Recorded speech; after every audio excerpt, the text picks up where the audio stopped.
السلام عليكم ورحمة الله وبركاته. الحمد لله والصلاة والسلام على رسول الله. One of the adult Quran students had a question and he asked, how does he go about correcting an elder family member, i.e., someone older than him who reads Quran to him at times? So, how does he go about correcting uh, someone who is older than him who's just reading Quran? They're not necessarily a student. So inshallah ta'ala we thought we record the answer a bit longer than what we gave in the class, and it goes as follows bi'idhnillahi ta'ala. Allah subhanahu wa ta'ala does not burden a soul beyond its ability, i.e., Allah does not hold someone accountable for something that they cannot do. And the scholars of fiqh and qawaid al-fiqhiyya and usul al-fiqh mention this point, that the obligations are dependent upon the ability of the individual. So the Prophet ﷺ mentioned what translates as, whatever I command you, then do it as much as you are able to. And we know that a person, when he wants to pray, has to stand and face the right direction. But if they are not able to stand, then they can pray sitting. So if they don't have that ability, then that part of standing, or the part of the salah where they have to stand, that obligation now has fallen from them, and they can do so sitting.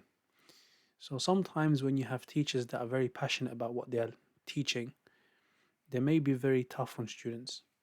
But we have to be balanced and realize that obligations are in accordance to the ability of the person.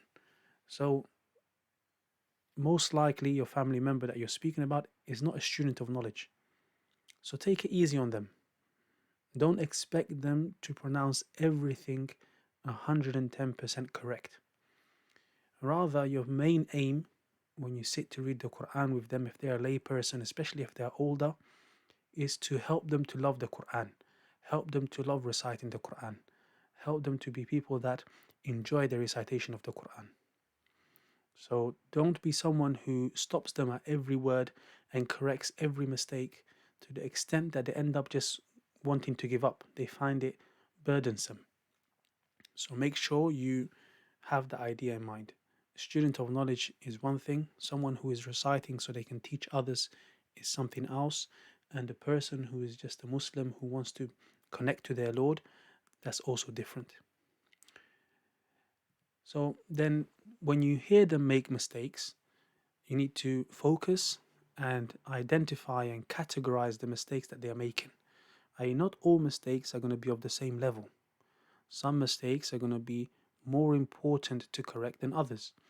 Some mistakes will take longer to correct and others will be quicker. So try to just listen out for some of the mistakes and realize that you cannot change somebody overnight. It takes time and patience. So don't expect a change that is going to happen overnight. So how do you categorize these mistakes? Just in brief, some points to look into. So there are different factors that you can categorize the mistakes in recitation by. So from one angle, you can look at the severity of the mistakes that the reciter is making. As we all know, there are very severe mistakes, mistakes that impact the meaning. That's one category of mistakes. Mistakes where a person actually changes the meaning into something else. That's a very severe kind of mistake. Also, there are mistakes where they may not change the meaning, but the listener, the person who is listening to the recitation, may not be able to distinguish what the reader is actually saying. So, for example, did the reader pronounce a tha or a sa? Did the reader pronounce a ghain or a qaf? Did the reader pronounce a fatha or a kasra? So these are mistakes which they don't change the meaning per se, but they are important because the listener cannot actually distinguish what the reciter is saying. So that's another kind of level of mistakes. And there are some mistakes which are mistakes of tajweed. So for example, the person does not hold the mad for 4 harakats, but maybe they do it for 3 or 2. Or for example, they may not necessarily pronounce the ikhfa on a noon sakina when it's supposed to have ikhfa. They may read it as idhar. So these are mistakes which are of a lesser level. If a person can correct them, it's good, but they're not as severe as the first or the second level of mistakes that we mentioned. So that's briefly one factor that you can look at, the severity of the mistake. Another factor you can look at is the reason for the mistake. So this is important as well, especially when you're trying to fix the mistake. Categorize the mistakes that the person is making into mistakes that they are making because they don't know the rule, and mistakes that they are making because they may not have practiced it enough.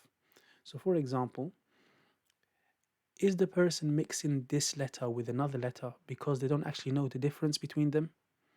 So, they may be mixing the fa and the qaf because they don't know that in the middle of a word or in the middle, the fa has one dot on top and the qaf has two, so they may mix them. Or, for example, they mix the jim with the kha because of the dots again, and they don't actually know how to distinguish between them. Or they may mix between letters in the pronunciation because they don't know the difference. The ha and the ha, they may mix them together because they don't know how to do it differently. And likewise, you could say the same thing for the harakat. Maybe a person is not pronouncing the noon sound on the tanween. Instead of saying, for example, kasratain in, they'll pronounce it as e. And you see that they keep making that same mistake. Or it could be that they are making the mistake even though they know the difference. So, for example, they know that this is a jim with a fatha, but they will just make it with a dhamma by accident. But they know that it's not meant to be dhamma. Okay, normally how you can tell the difference between these two, just a brief way, there's different ways, but a brief way is if a person keeps making the same mistake all the time and they never correct themselves, then that is normally an indication that they don't know the rule. And if they are making the mistake sometimes and other times they're reading it right, then normally, not always, that may be an indication that they know the rule but they haven't practiced enough. Another thing to bear in mind is when you correct them on the mistake, try not to give them the answer. So, for example, if the word is as-samawat and it has a kasra and they say as-samawata or as-samawatu instead of the kasra, then ask them to repeat the ayah again. Don't just correct them straight away. Repeat the ayah. And if they repeat the ayah and they make the same mistake again, then ask them, okay, read it more slowly. So they'll have time to think about what they're reading. And hopefully they'll correct themselves. If they don't correct themselves, then perhaps just say, okay, look at maybe 2 words before samawat. Say, start from here and read it slowly and see if they correct themselves. If they don't correct themselves again, then ask them, can you read as-samawat? Read it for me and see if they correct themselves. If they don't, then you have the option. You either ask them to read the ending themselves, or you can on a board, or you could pronounce it both ways. Is it as-samawatu or as-samawati? Which one is it? And you give them both options, and they will pick the right one. If they make a mistake, then you say, okay, this is fatha, this is kasra, this is dhamma. Then you've kind of highlighted that perhaps they're not sure on the difference between the harakat. But if they are able to correct themselves from the start, then you know that this is a mistake due to a lack of practice, for example.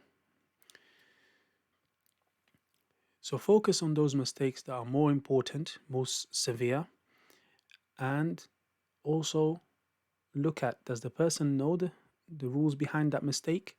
If they know the rules, then give them homework where they have to practice that.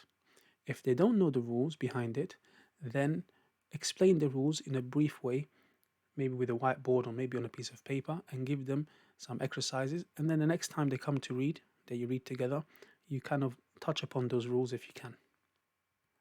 Lastly, just remember that we are sent as people. As Muslims, we're supposed to make it easy for the people. It doesn't mean that, okay, you can just go and make mistakes, there's no problem. But what it means is try to correct the mistakes in an appropriate way to the level of the learner. So you need to know their level, i.e., their current level, and you need to know what their learning objectives are. Are they learning so that they can teach someone? Are they learning so that they can get an ijaza? Are they learning just so they can read Quran at home? Are they learning so that they can teach their children? Because all of these have different things that you need to focus on. So if someone's going to teach someone else, then the level of accuracy needs to be a lot higher than someone who just reads in order to uh, do ibadah. Of course, if they can fix their recitation, they should.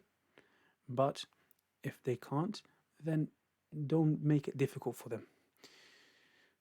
Third point was to prioritize the corrections. You don't try to correct everything in one go because you will become a burden on the person and you may cause the person to not want to read that much. Realize that all of this will take a lot of patience and a lot of practice. It's hard enough to read with people that are close to you. So try not to make it more harder and don't expect change overnight. Patience and practice, patience and practice. And finally, try your best to make them love the Quran. The better someone is at reciting the Quran, the more they will love it. But at the same time, if someone is being corrected every word they're being corrected, they will find it difficult. So find that balance and make a lot of dua. And may Allah subhanahu wa ta'ala grant us success in our learning and in our teaching. Inshallah ta'ala, in some of the coming questions or videos, we'll discuss on how to become more fluent. Bi-idhnillahi ta'ala, may Allah subhanahu wa ta'ala grant us success in this world and the next.